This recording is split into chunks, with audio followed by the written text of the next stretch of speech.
High, অবসরের কাজে আমি বর্ণালী। গত 9ই মে রবীন্দ্র জয়ন্তী উপলক্ষে আমাদের স্কুলে ছিল একটা ছোট্ট অনুষ্ঠান।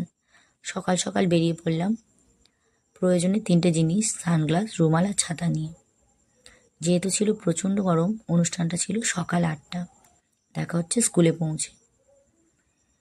অনুষ্ঠান শুরু হলো সমাধির কিছু কবিগুরু রবীন্দ্রনাথ সম্বন্ধে কথা দিয়ে।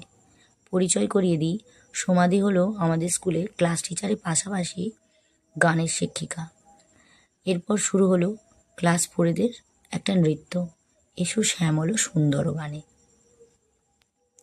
তারপর আমাদের স্কুলের দাদা, প্রিন্সিপাল দাদা, কবিগুরুর প্রতিকৃতিতে মাল্যদান করলেন।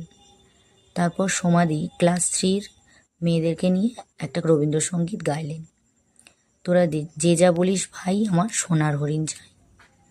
তারপর সেই ফাঁকে আমি একটা স্টুডেন্টকে রেডি করে নিলাম। প্রত্যেকবার অনুষ্ঠানে আমি আর সোনালি মিস এইভাবে রেডি করি সবাইকে।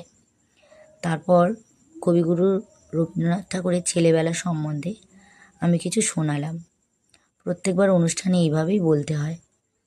তারপর ছিল আমাদের স্কুলের কিছু প্রাক্তন ছাত্রীদের নাচ। এই যে সামনে নাচছে দিয়া, খুব সুন্দর নাচে। সত্যি কথা বলতে গেলে আমি এর নাচের ফ্যান।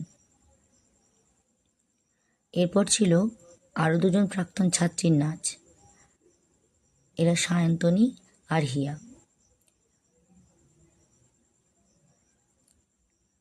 বেশ সুন্দর নাচলেও।